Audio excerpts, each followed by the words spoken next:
them. They did a marvelous job, and they're doing this across the country, not just for Texas. We care about Texas, but we also care about the whole country. So we have a GOP county chairs, SREC, and RPT panel to come up and talk for just a few minutes.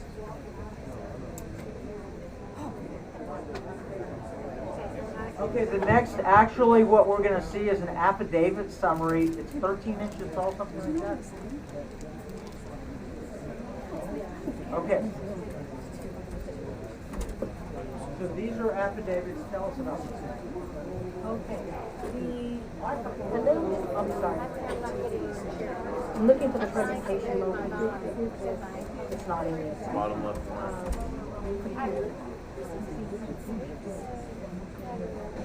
Okay, basically I'm going to give you a little bit of a background. This, I don't know if you can see that here, but in 2022 a concerted effort was made to observe our elections. Election workers and poll watchers were trained by the state and various election integrity groups throughout Texas. Yes, please.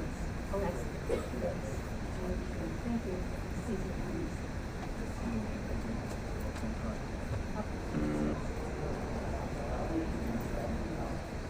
Perfect. Okay. So as a result, what we received from 51 counties, we actually did some reporting for this past year in for the 2022 elections. We had 1,465 records were received in the form of affidavits and phone calls. Of these records reviewed, we found 1,227 records were deemed critical just for the analysis that you're seeing today. Again, we have 254 counties, and only 51 of that was recorded that we were able to see and to help summarize this for you. Please note that this is a high-level document, and we're going to the initial analysis that we're doing here. So what you're seeing here is a summary. We've categorized it in three areas. Technology, and I gave a definition there. Technology, we have machine certifications, ballots, count discrepancies, machine failures. These are some of the observations that we saw. Voter record discrepancies. Under the process, you see we had 23% of those that reviewed had chain of custody issues, opening and closing issues, mail-in ballots, inventory and supply shortages. Under the people section, we had obstruction of poll watchers, voter intimidation, electioneering, and staffing. The staffing was, it also included training, lack of training, or misdirecting the voter. So the next slide, again, takes this one section, which we really, for the time that we're given here, is going to focus our time on the technology. And you see the breakdown here. And the technology and the machine failures is the highest one for voter records. So under voter records, we talked about duplicate of records on their e-poll books, voter registration in multiple states. In one instance, we had deceased voter for over 14 years. In the machine failures, we saw the majority of where the ballot printers were jamming, they were not available. We saw power outages. We had, I think that might have been another section there. We had ballots did not have candidates listed on the ballot. In another case, once they found them on the ballot, they did not print out on their the print on your ballot. You know, once you actually did the select, they didn't actually show up. So those were some of the things that we found in the technology and in this section here. We also had, which even though it's small, the power outages, which should be noted here, 1% is power outages for either one, as I was reading them, is either one location, which could include multiple machines, but also it was reported for multiple areas. So it compounds itself, you know, so this is just one number, but it affected many voters. Many votes that come in. So this is the main section here. We have ballot count discrepancies. In the ballot count discrepancies, we had, this is the, I think I actually heard it where at the end the Dallas actually had a video posted and it showed the closing of the poll, and then the numbers started increasing. And they actually caught it on video. It was amazing. You know, we saw it in other incidents, and that wasn't just one incident. These are, again, only 51 counties reported, but how many others were out there, you know, that didn't have poll watchers? Again, the big push this year or this past year was to get poll watchers and election workers really educated in the law and getting eyes on the process, learning the process. So this is where a lot of this is now showing up.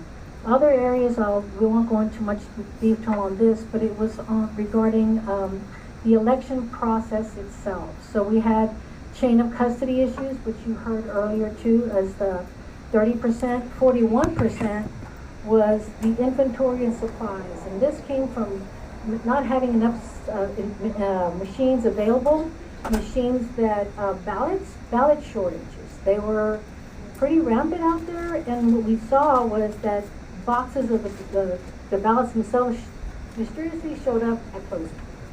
They were withheld for them, and then they showed up at the end of the night. So it's actually just some interesting things that we reviewed. Opening, closing procedures, again, machines either not working, in a few cases, election judge didn't show up for an hour. They showed up an hour late. And the machines weren't available. They didn't have the access codes to actually start the process. So there was a lot of interesting things that we observed. We categorized them at a high level, so you have to forgive that. We're still working on the detail, you know, to present in a way that you can see this, but it was all done at a high level at this point. One other area we looked at was actually the people. That's why you see the preface here on people. The obstruction of poll watchers, again, 42%. Election judges, poll workers were obstructing the poll workers, basically. Wouldn't let them, they set them down in a corner, they wouldn't let them come in the opening, they wouldn't let them sit behind where they're able to go and see every process of the election process, and they were not able to do that. So all those just got categorized to obstruction of the poll worker. Mishandling of the ballots, examples there, just a few, is the ballots, someone was collecting it before it went to the scanner, they looked at it, they observed it, and then they stuffed it into the emergency bin. They did not put it into the scanner. Then there was multiple ballots stuffed into the emergency bin. They were not put through the scanner. So the counts, that's why we call them count discrepancies. So those are some of the examples we saw. And again, this is our first run through it. You know, still some looking at it in more detail. So we hope to have something for you in the future. So thank you. How many slides available somewhere? I'm sorry. Are those slides available somewhere? I can ask if we can make those available. How many total? How many? We looked at 1,200, and for 50, we looked at 1,200 records for 51 counties. So that was in the very beginning. What's the tall stack of paper? I don't know. I'm in here just for, they gave me 5 minutes. So I appreciate it. Thank you for your time. I have a question. If we still have some affidavits that have not been submitted, will you accept them?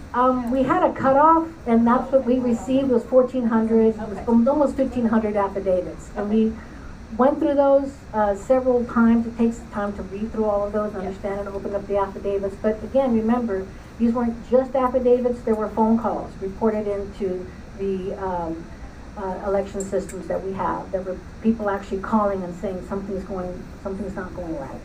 So, I believe it was the RPT that they called into. I forgot the name of it. So, okay, thank you.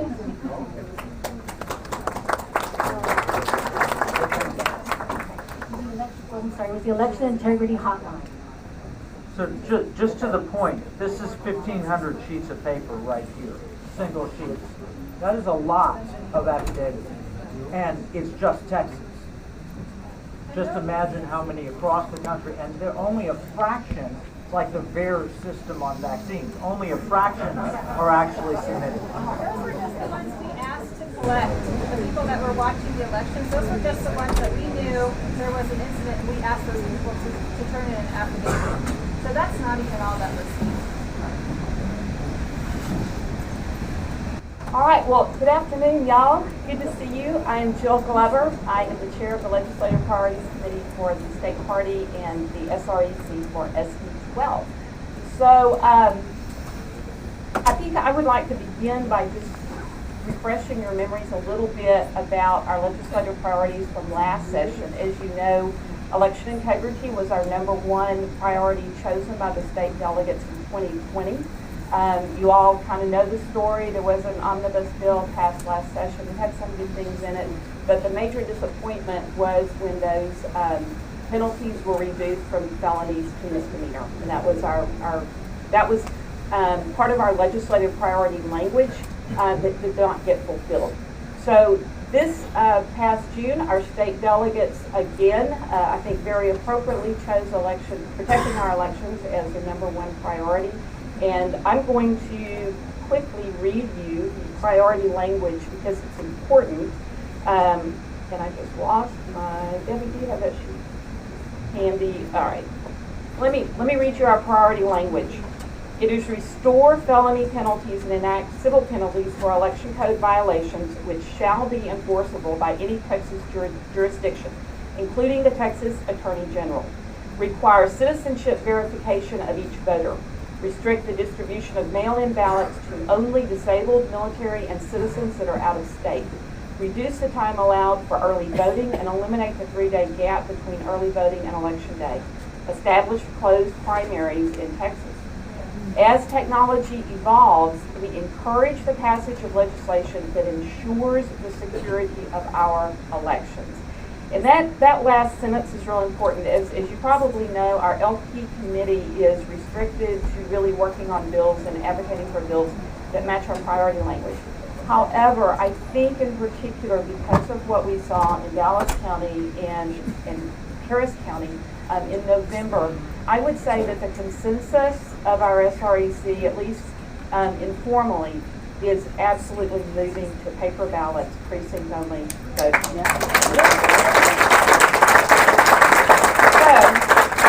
I am going to turn it over, as you know, for each legislative priority, we have a SREC who is in charge of that subcommittee.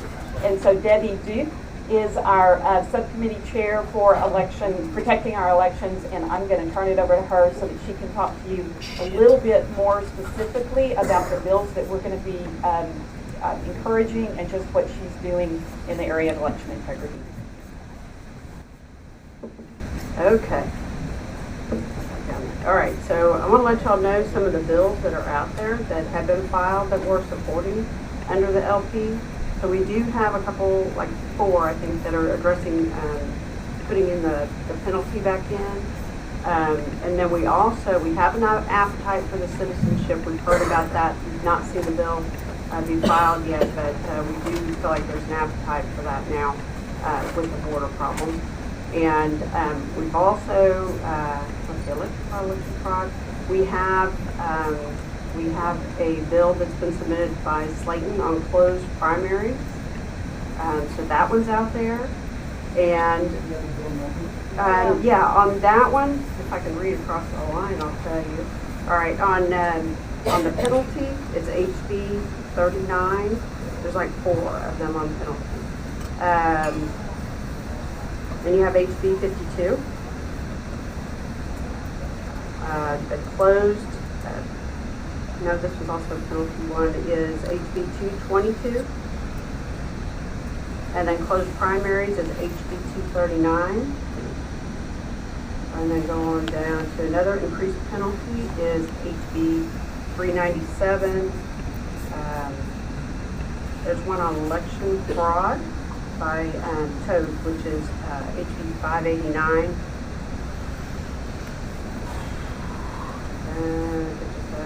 We have a close the gap on early voting by Slayton. It's 9 19 919. 919. Does anybody understand how important that is? Yes. Bill elections, right now we have three. Those like that. Yeah. Everything that we're out there advocating for, that's probably the highest. No, 2 sets of rules instead of 3 sets of rules. We And, just- and that's John Beckmeyer, the Executive Director of the Republican Party of Texas, by the way. And I do want to note that the bills that Debbie just read off, you can find our Legislative Priority Committee approved bills on the TexasGOP.org website. If you look under hashtag TXLEGE, we populate that particular menu section with all kinds of information. And one of it is we have an approved bill list. And it is a work in progress. We just started with it. So we will be adding to it. If you see that there's not a lot more bills that are on there yet, we're about to approve another big old batch in the next couple of weeks. But the bills that Debbie is reading are ones that we approved at our December meeting. So, yes. And that's right, they're available online. Go to TexasGOP.org, look under hashtag TextLeg, and it'll say 88th Legislative Session approved bills. And you can find those there. Sorry, Debbie. Some of these are in the process of, we've approved them as a work group and they still have to be approved by the full committee. But the last one is SB 166 by Hughes, which has also increased the penalty, so that's a companion. And then, so we've got a lot of things coming out for priorities, yet there are a lot in Ledge Council that we don't know what all is there. And from Election Integrity Committee, so that's a separate committee, I would tell you that our concentration is on voter registration, cleaning voter rolls, Eric, getting rid of Eric, and then banning ranked choice voting is another hot topic for us. And those are the highlights. There's some onesie-twosie bills, like what signatures on signature verification or on the courier envelope. And then we definitely want to tie down, we want to reduce mail-in ballots, but at the same time we have to try to get that process better and be prepared to handle mail-in ballots, because our processes, like my own county for signature verification, was just totally, they did it with 2 people. The law says you have to have 5. They did not post it, which took away all the poll watching ability. So they're just, the processes are not being run right, and that's dire consequences. So anyway, that's it from me. Which one? No. No, we don't have the. We're waiting for the bill. Yeah, when it gets filed. John, would you like to jump in here next, and then we have 2 county chairs that we'll hear from. Thank you all, and y'all, can everybody pretty much hear me? Thank you all for being here. Have the camera. I don't know how that's gonna work.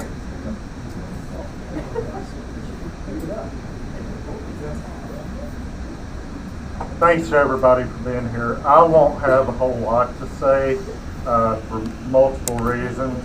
The great thing today is I see a lot of the partners that we had during the election this past year in this room. I see a lot of people that are still excited and concerned about election integrity. And that is what's made the successes we did have possible. The lady that went before us today talked about 2 things, the people and the processes.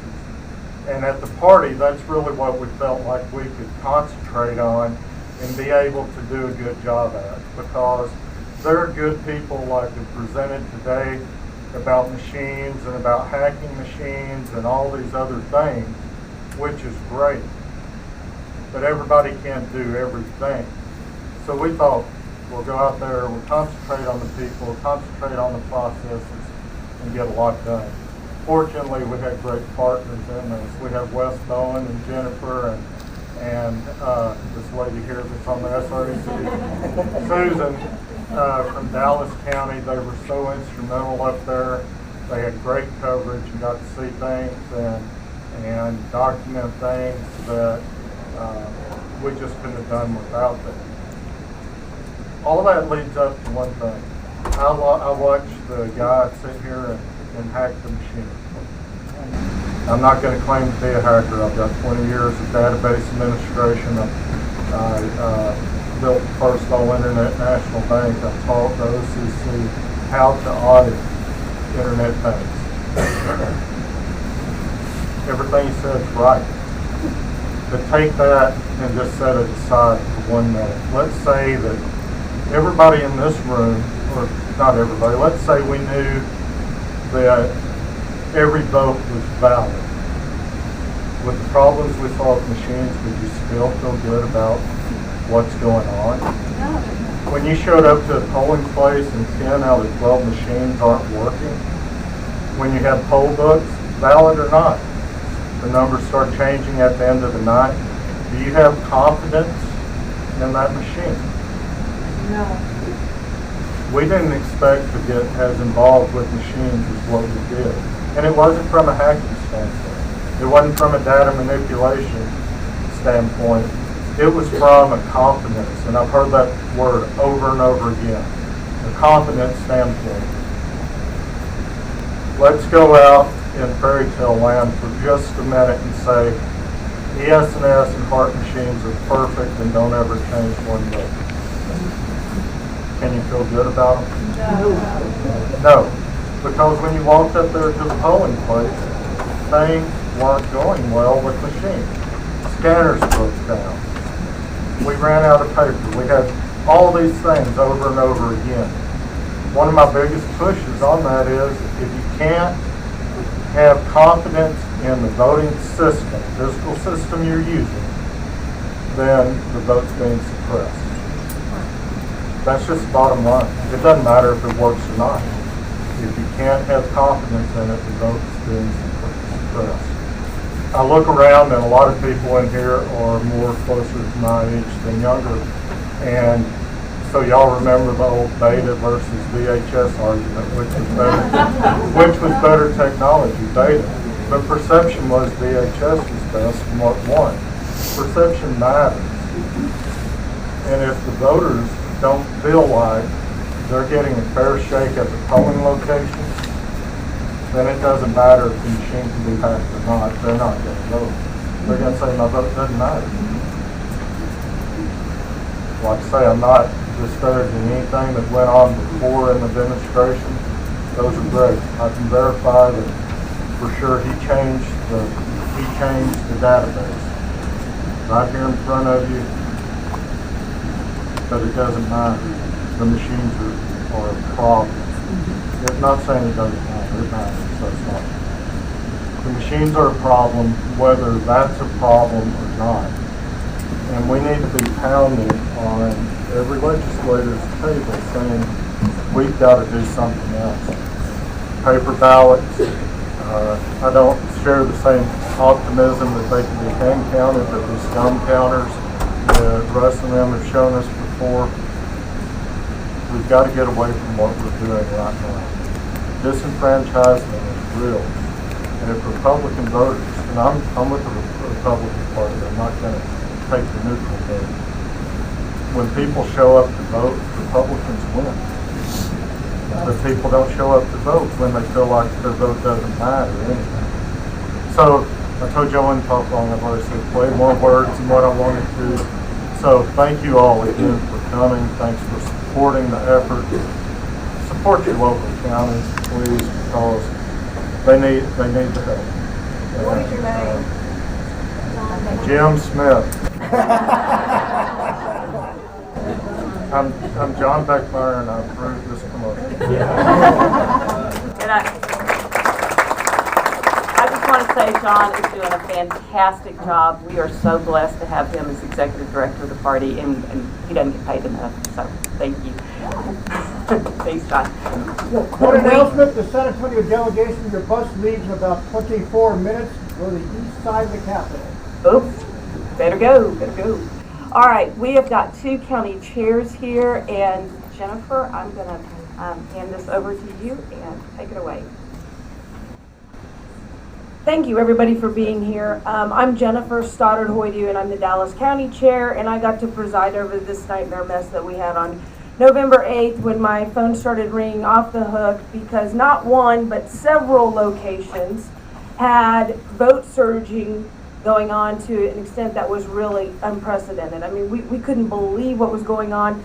I'll tell you that we had West Bowen and a big group down at Central Count, and the elections administrator couldn't believe it was going on. And that just goes to show you we have a pretty good election administrator in Dallas. He's new and he tries to be very fair. We've discovered a lot of things because he's given us access to stuff. But one thing that became clear to us on that night is that the elections department and their personnel have no idea what's going on inside these machines, where the data's going, how it's coming back, they don't know. And the explanation they gave us, which I think you heard earlier from Russ or somebody, is that, oh, well, there was a Wi-Fi issue, so the poll books had to catch up. But that's not what was happening. They were surging way far over the number of voters that we had in the polls. And we talked about these. We are lucky in Dallas that we do have the written sign-in sheets. But isn't it really nice when 8 or 9 of those sheets just don't make their way back to the elections department that night? So we can't check those. And another thing that happened is we had a group go in to the elections department 10 days after, because we were so concerned about this. We did some election integrity looking. They actually let us look at the e-poll books, which were still moving. The numbers on November 17th, numbers in the e-poll books were still moving. Now, why would that be? We don't know. We have no idea. The elections department doesn't know. Nobody understands. And we even got somebody in the warehouse to take the lid off of the e-poll book, and there's a Microsoft laptop underneath that lid. So, they tell us it's not connected. There's no such thing as a secure connection. And, I'm here to ask the legislators to please, please let Texas lead. We need to get rid of these machines. It wasn't broken before. It didn't need to be fixed. And we've created a problem that we know nothing about and can do nothing to fix. And interestingly, just a month after our election in 2022 in December, the Texas Secretary of State came out with its summary of the 2020 general election audit. And Dallas was one of the places that was audited. And our own Secretary of State, I know it's switched over, but the Office of the Secretary of State of Texas has said in writing that the e-poll books in Dallas recorded phantom voters. Why would we ever stay with a system that the word phantom could be used in connection with it? So I'm here to tell you it was a really big problem. It does disenfranchise voters, but it also disenfranchises poll workers, election judges, alternate judges, clerks, and candidates. Am I supposed to go out there and convince somebody to come run for an office in what appears to be a blue county and say, oh, it's a secure election? You go ahead and spend a year of your life, go ahead and spend a bunch of time and money, go ask donors to spend their time and money, and they'll say to me, are we certain that we have election integrity? I can't say that there's been any fraud. I'm not saying that. But I can't say that I know for sure there hasn't been. And as long as we have the machines, we're never going to be able to say that. So we really must get rid of these machines.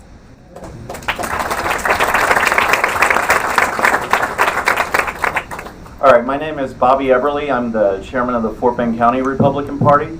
And I wanted to get, you guys have heard about machines and a lot of what's going on there. So I'm not going to address that. I'm going to address some of the process issues we had coming in as a new county chairman whose motivation was to turn things around. We hadn't won a countywide election since 2016, and the Democrats were of this opinion that they owned the county. This time, we split with the Democrats. We won our first elections since 2016. We won 6 countywide to 7 for the Democrats, and part of it was that we took this seriously. And Kristen, who's been running this, she's been with me from the beginning. I just wanted to tell you some of the things we've done in Fort Bend, and those that are getting involved at the county level in election integrity, some of the things that you need to watch out for, because we faced it firsthand. And our whole motivation, our whole guideline was one simple premise: follow the law, follow the election code. And you would not believe how hard that was. We sat down with meetings. In 2018, Governor Abbott won by 0.5%. So he won our county in 2018, which means that every early voting location, we were entitled to a Republican judge. Every single one. That's just the law. It didn't work like that. It didn't work like that in Fort Bend County. They had so-called gentlemen's agreements to work with the Democrats to staff them how they saw fit.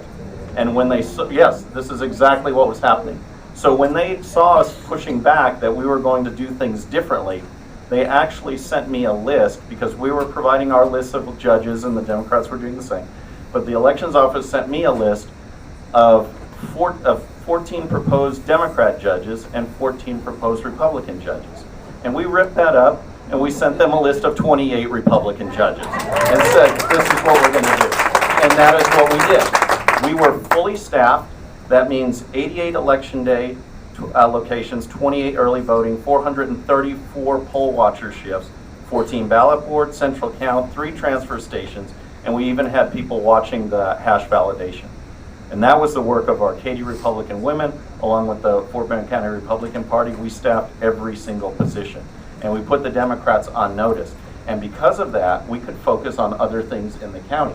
And you can tell that there's nothing that makes Democrats more nervous than thinking that, oh my gosh, elections might be straight up. You know, because that's what we did. We tried to make it as secure as possible. All of this stuff that's gone on today is valid and we need to address it, but we also have to address these process issues, and you need to be prepared to fight. You need to be prepared to go to your county clerk or your elections office and say, this is the law, this is what we're going to do. Because it was just amazing. Before early voting started, we were in our elections commissions meeting, and the Democrats were just like, we own this county. Why are you doing so much election integrity? Everything is safe, everything is nice. Well, then they went through 1 week of early voting, and anyone who did the analysis knew that we had a very good week. And now all of a sudden they're complaining about election integrity, and are we having a staff, and these lines are too long, and all of this stuff. But before, in addition to making sure the machines are secure and getting rid of the machines and getting to paper ballots and all of our goals that we want, we need to make sure that these elections officials are doing things by the book. And if we are entitled to 100% Republican judges, then we're not going to settle for 50%. We're going to take 100% and say thank you very much. So that's what I know we're pressed for time. So that's what I wanted to share with you folks. And yeah. Your name is not Dave Taylor. No, it is Bobby Everly, and we're just going to be working hard. And we had a great team that was committed to making sure that we're staffed. So what happens this time around? You know, now it's a little bit harder because we didn't. Governor Abbott did not win the county this time around. So all of those election judges now become alternates. But we're still going to be there. We're still going to staff them up and demand that we have equal representation.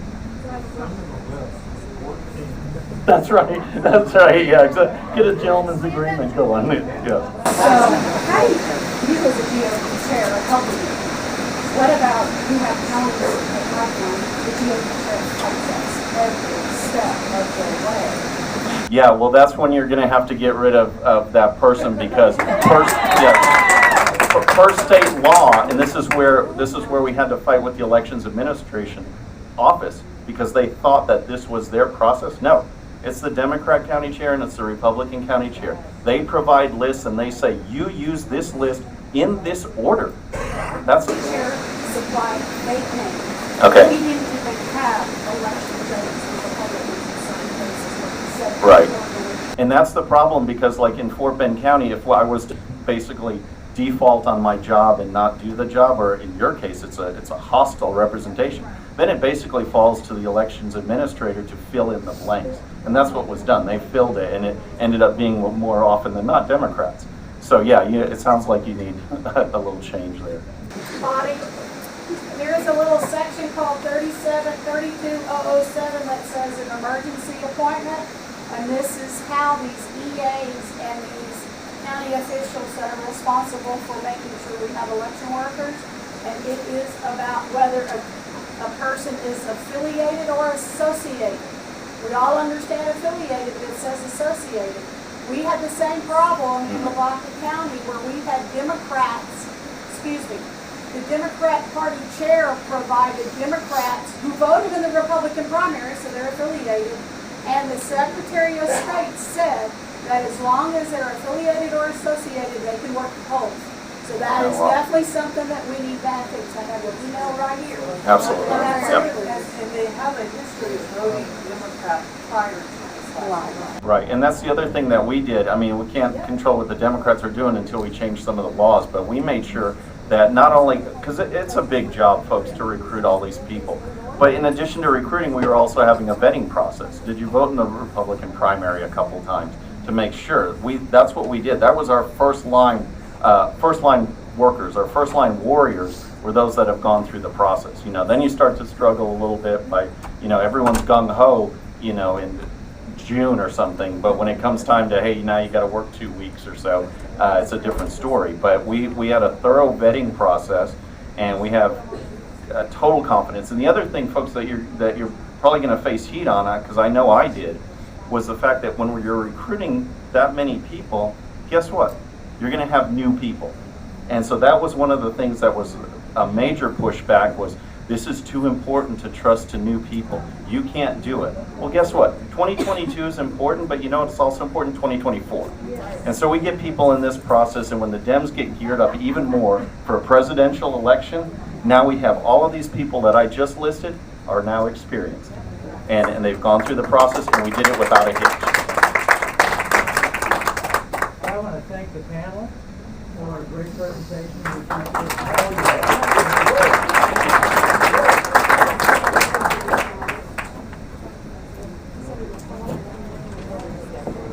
All right, we're wrapping up now, and it's my privilege to have been here and to share with you. I'm going to put a shameless plug. I've got a book out called According to Plan. You can get it at accordingtoplanbook.com. You can watch my show on Economic War Room. But I want to close with one very short story that I think is important, because we opened with prayer and we're going to end with prayer, and then we're going to go pray. But I want you to understand that the Republic has been in danger before. In fact, Western civilization has been in danger before. And if you've seen the movie Dunkirk or Darkest Hour, if you've seen either one of those, you understand that Winston Churchill was facing a battle when he first became Prime Minister where the entire British Expeditionary Force, 300,000 men, were trapped on a French beach town, and Adolf Hitler was rolling tanks in. What you don't realize is how close we were to being under Nazi rule. All of Europe and America could have entered the war and lost at that point. But what happened was King George VI, Queen Elizabeth's father, King Charles's grandfather, newly installed because his brother was in love with Wallis Simpson, and abdicated the throne, which was a good thing because he was a Nazi sympathizer, and Churchill was convincing him he needed to marry Wallis Simpson.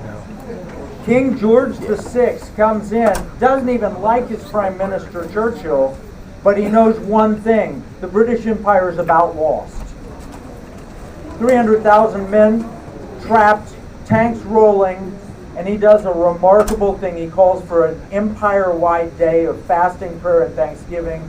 Empire-wide, all English-speaking parts of the world, all British-controlled parts of the world, India, the Bahamas, Canada, the United States. We got on our knees around the world and begged God to save the British Empire. And God showed up and did 3 miracles. First miracle is Adolf Hitler stopped rolling his tanks. Inexplicably, just didn't decide to roll on into Dunkirk and wipe out the British forces. That's a miracle. Maybe Hermann Goering told him we can take them off from the air, but guess what? There was a squadron that took off from Flanders Field, which was the German Air Force base, took off and strafed one beach in Dunkirk. This is written in A Trumpet Sounds for Britain by David Gardner. It's also accounted for in Rees Howells' Intercessor.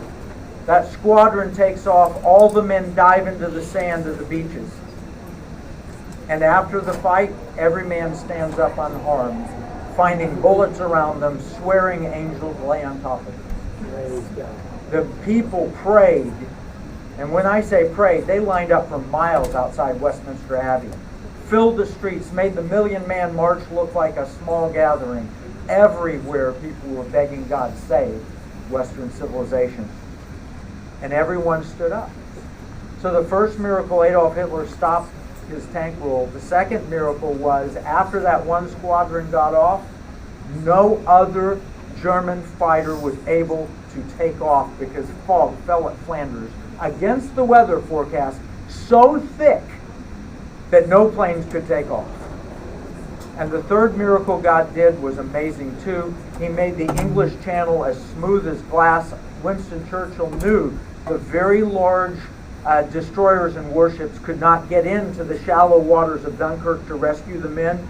And so he called Operation Dynamo, which was the pleasure craft, the sailboats, the fishing trawlers, the speedboats, and they went across and rescued the men. But they couldn't have done it if those three miracles had not happened.